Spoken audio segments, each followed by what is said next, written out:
ጤና ይስጥልን የተወደዳችሁ የቦርከና ሚዲያ ቤተሰቦቻችን የሰዓቱ ዜናዎች ይዘን ቀርበናል። አበይት ዜናዎችን በማስቀደም እንጀምራለን።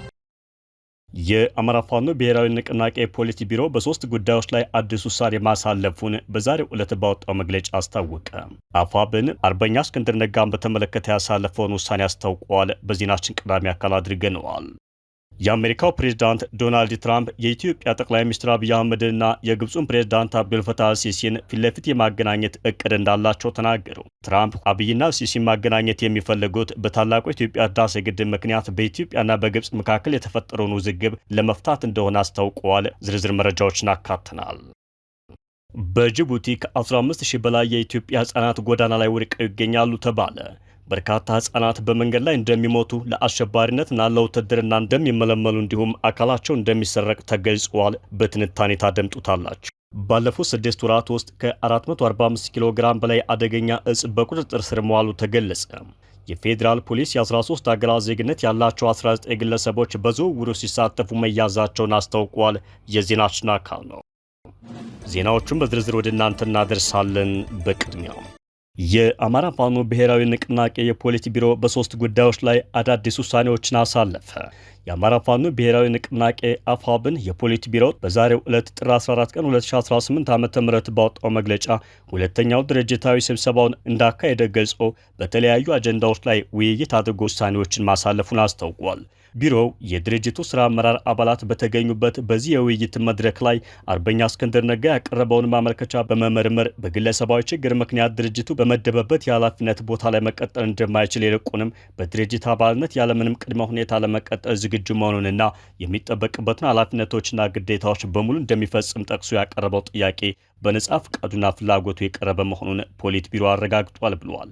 ነገር ግን ማመልከቻው ለፖሊት ቢሮ በደረሰበት ቅጽበት ለሚዲያ የወጣበት መንገድ የድርጅቱን አሰራር የሚጥስና ያልተገባ ትኩረት ለማግኘት የተደረገ መሆኑን ገልጾ ግለሰቡም ማመልከቻው ከአሰራር ውጭ በሚዲያ በኩል ይፋ መደረጉ ስህተት መሆኑን ላነጋገሩት የፖሊት ቢሮ አባላት ማሳወቁን አመላክቷል። የድርጅቱ ምስረታ ይፋ በሆነ ማግስት እጅግ አንገብጋቢ ጉዳዮች እያሉ ይህ ጥያቄ መቅረቡ ጊዜውን የጠበቀ አለመሆኑን አምኖበት በቃል ይቅርታ ጠይቋል ያለው መግለጫው ግለሰቡ አሳማኝ ምክንያቶች ካሉም እንኳን ትክክለኛውን ጊዜ መጠበቅ ሲገባው ከሌሎች አስቸኳይ የህልውና አጀንዳ በላይ ይህ ጉዳይ የድርጅቱ የመጀመሪያ አጀንዳ ሆኖ መቅረቡ የፖሊት ቢሮውን ያሳዘነው ቢሆንም ግለሰቡ በአባልነት ብቻ ለመቀጠል ያቀረበውን ማመልከቻ የፖሊት ቢሮው ተቀብሎታል ብለዋል። የፖሊት ቢሮው ለአርበኛ እስክንድር ነጋ ተሰጥቶ የነበረው የኃላፊነት ቦታ ላይ ሌላ ሰው እንደሚተካ በውሳኔ ሀሳቡ ላይ መገለጹን ቦርከና ከአማራ ፋኖ ብሔራዊ ንቅናቄ የህዝብ ግንኙነት መምሪያ ያገኘው መረጃ ያመላክታል።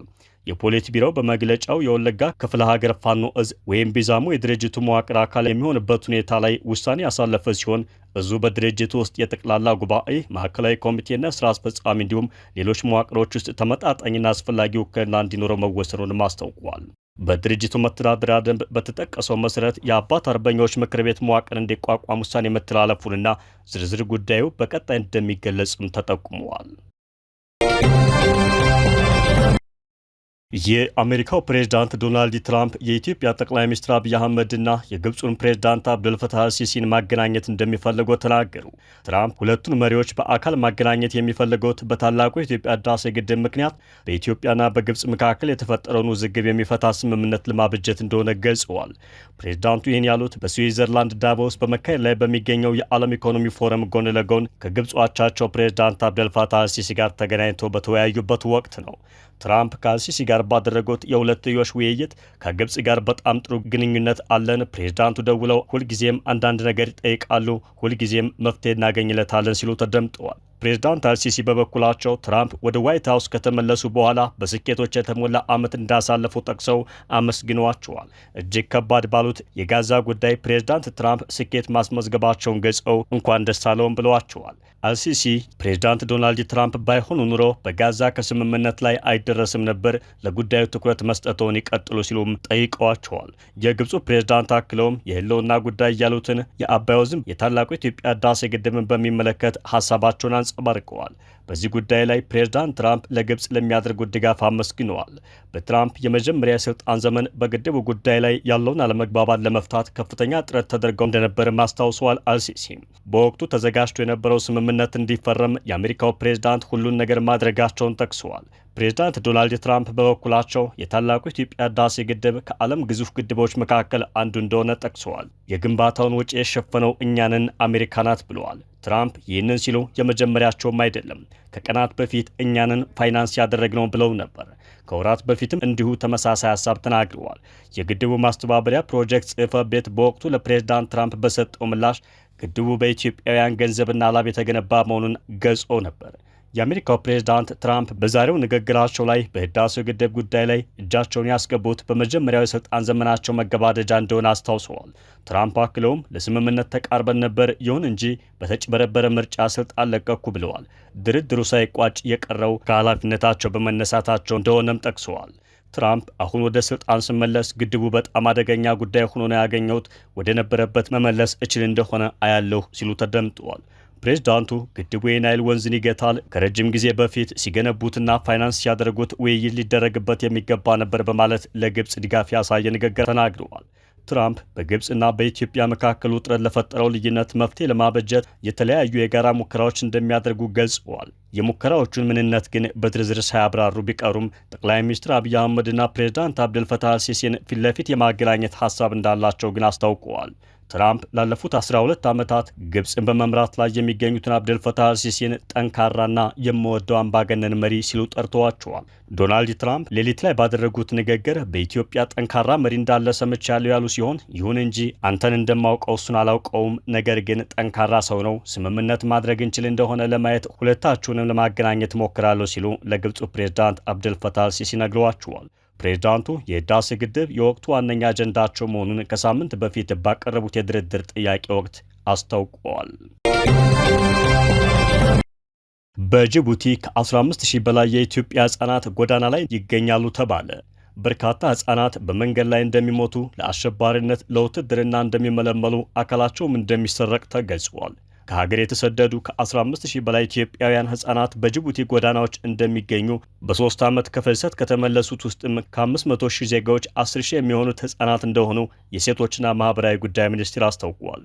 የሴቶችና ማህበራዊ ጉዳይ ሚኒስቴር ዴኤታ ወይዘሮ ሁሪያ አሊ ህገወጥ የሰዎች ዝውውርን በተመለከተ በምክትል ጠቅላይ ሚኒስትር የሚመራ ምክር ቤት እንዲኖር እየተሰራ መሆኑን ገልጸዋል። በሚኒስቴሩ የህገወጥ ሰዎች ዝውውር መከላከልና የተመላሽ ዜጋዎች ጉዳይ መሪ ስራ አስፈጻሚ የሆኑት አቶ ደረጀ ተጊበሉ የ14 ዓመት ታዳጊዎች ጭምር ከሀገር እንደሚወጡ፣ በርካታ ህጻናት ጭምር በመንገድ ላይ እንደሚሞቱ፣ ለአሸባሪነትና ለውትድርና እንደሚመለመሉ፣ አካላቸውም እንደሚሰረቅ ተናግረዋል። የኢትዮጵያ ህጻናት ከ14 ዓመት ጀምሮ ከሀገር ይወጣሉ ያሉት ደረጀ ለማሳያነትም በምስራቅና ምዕራብ ሐረርጌ በኩል የድሮ ባቡር መስመሮች ሁሉ የሚሰሩበት ሁኔታ አለ። በዚያ ላይ ተንጠልጥለው የሚወጡ ህጻናት አሉ። በአፋር በድሬዳዋ የሚወጡም አሉ ብለዋል። ጅቡቲ ላይ ከ15000 በላይ የኢትዮጵያ ህጻናት ጎዳና ላይ እንዳሉ ገልጸው ድንበር አቋርጠው ከገቡ በኋላ ደግሞ የመን ውስጥ የተያዙ በርካታ ህጻናት አሉ።